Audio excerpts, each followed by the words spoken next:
یعنی مطلب یہ کہ دقیق ہے، اس سے ترجمے سے کتاب سمجھ میں نہیں آ سکتی. شرح کی ضرورت ہے. حجت اللہ بالغ کے لیے شرح کی ضرورت ہے. ہر یعنی مطلب یہ کہ کتاب غامض تو نہیں ہے، مطلب آپ عربی میں پڑھیں، یعنی بڑی شستہ عربی ہے جتنی ہم نے پڑھی ہے، یعنی لفظ سے کبھی نہیں پڑھا، لیکن جب بھی مباحث دیکھتے ہیں تو ہاں کچھ فلسفیانہ جب باتیں آئی ہیں تو اس میں فلسفیانہ اصطلاح تو آپ کو سمجھ نہیں ہوتی. اور حضرت شاہ صاحب کی جو نثر ہے اس میں وہ یعنی اس میں اختصار ہے، یعنی چند الفاظ میں یعنی کوزے میں سمندر بند کیا ہے، اس میں کوئی شک نہیں ہے، لیکن یہ کہ اس کا مطلب یہ نہیں کہ عبارت خامز ہے ان کی. حضرت حجت اللہ البالغہ کے لیے شرح کی ضرورت تھی، اور ہر ایک کو اس کی ضرورت محسوس ہو رہی تھی، مگر چند دشواریاں ایسی تھیں کہ آج تک کسی نے یہ فریضہ انجام نہیں دیا ہے. وہ دشواریاں یہ ہیں. اچھا جی، حضرت حجت اللہ البالغہ کے لیے شرح کی ضرورت تھی، اور ہر کوئی اس ضرورت کو محسوس کرتا تھا، مگر چند دشواریاں ایسی تھیں جس کی وجہ سے کسی نے یہ فریضہ انجام نہیں دیا. وہ دشواریاں یہ ہیں. اچھا جی، پہلی مصنف کا البیلہ انداز نگارش. مجھے یہ نہیں بولا البیلے کا کیا مطلب ہے. شاہ صاحب کو صرف عرش پر بیٹھ کر باتیں کرتے ہیں. شرح میں ان مضامین کو جب تک فرش پر نہ لائے بات نہیں بن سکتی. یہ کام کتنا دشوار ہے اس کا اندازہ ہر کوئی کر سکتا ہے، لیکن بات یہ کہ مطلب یہ کہ وہ عرش پر بیٹھ کے بات کر رہے ہیں جس کو یہ عرش کہہ رہے ہیں، اور فرش اس کا مقصد ہے، یعنی جو مقام ہے اس مقام سے ہی، جس سے وہ بات کر رہے ہیں اس مقام سے ہی وہ چیزیں جو ہیں نظر آ سکتی ہیں ویسی جو ان کو دکھ رہی ہیں. اور وہ مقام جو ہے اس دنیا سے اوپر کا مقام ہے، وہ اور اپنے قاری کو بھی اسی مقام کم از کم اس طرف، یعنی سفر کے بغیر آپ اس کو نہیں سمجھ سکتے. بہرحال اور یہ کام کتنا دشوار ہے اس کا اندازہ ہر کوئی کر سکتا ہے. عبارت میں غائب درجہ ایجاز، یہ صحیح ہے، عبارت میں بہت ایجاز ہے.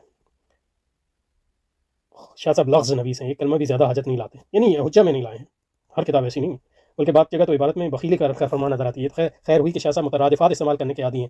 مفرد کی مفرد سے، جملہ ناقصہ کی جملہ ناقصہ سے، اور جملہ تامہ کی جملہ تامہ سے تفسیر کرتے ہیں، جس سے دال دلیا ہو جاتا ہے. اگر شاہ صاحب کی نگارش میں یہ بات نہ ہوتی تو بہت سے مضامین لوگوں کی گرفت سے باہر رہ جاتے. مخصوص اصطلاحات، شاہ صاحب ان کو مخصوص، جب تک کوئی کما حق ہو ان کو نہ سمجھ لے مضمون ذہن نشین نہیں ہوتا. اس کی وجہ یہ کہ ہمارے ہاں جو بنیادی جو منطق میں اور فلسفہ میں جو بنیادی یونانی فلسفہ ہے اس میں جو اصطلاحات راج ہوئی وہ ارسطو کی ہیں، اور شاہ صاحب جو ہے صوفیہ کے ذریعے جو وہ افلاطونیت ہے ان میں، تو افلاطون کی جو اصطلاحیں ہیں وہ ہمارے ہو سکتا ہے تمام علماء جو ہے نہیں سمجھتے ہوں، تو ہو سکتا ہے اس کی وجہ اس کا ذکر کر رہا ہوں، یا ہو سکتا ہے کوئی اور مخصوص اصطلاحات کی بات کر رہا ہوں جو اس وقت واضح نہیں. مخصوص اصطلاحات، شاہ صاحب کی اپنی مخصوص اصطلاحات، جب تک ان کا کما حقوق نہ سمجھ گیا جائے مضمون ذہن نشین نہیں ہو سکتا. نہ شاہ صاحب اپنی اصطلاحات ہی کسی جگہ تشریح کی ہے، نہ کسی اور نے یہ کام بخوبی انجام دیا ہے. ٹھیک ہے. فکر بلند پروازی، شاہ صاحب کی فکر بلند پروازی کا یہ حال ہے کہ بعض جگہ تو ان کے پیچھے چلنا بھی دشوار ہو جاتا ہے. آپ ہی کی لکھی ہوئی کہاوت آپ پر صادق آتی ہے کہ جناب تو شیر پر سوار ہیں، آپ کے پیچھے سواری کرنے کی ہمت کون کر سکتا ہے. مضامین کی جدت، شاہ صاحب کی ہر بات انوکھی ہوتی ہے. ہر مصنف کی باتوں کو حل کرنے کے لیے کچھ نہ کچھ مصادر اور مراجع مل جاتے ہیں، مگر شاہ صاحب کی کوئی بات کسی بات میں نہیں ملتی. پھر یہ مضامین کیسے حل کیے جائیں؟ یعنی مطلب یہ کہ میرے خیال میں شاہ صاحب، یعنی آپ امام غزالی کو پڑھیں گہری نظر سے، امام ابن تیمیہ کو، اور مجدد صاحب کو، علوم دینیہ کے علاوہ، یعنی یہ تین خاص مصنف، اور شاطبی کو. میرے خیال میں مضامین کی جدت، شاہ صاحب کی ہر بات انوکھی ہوتی ہے.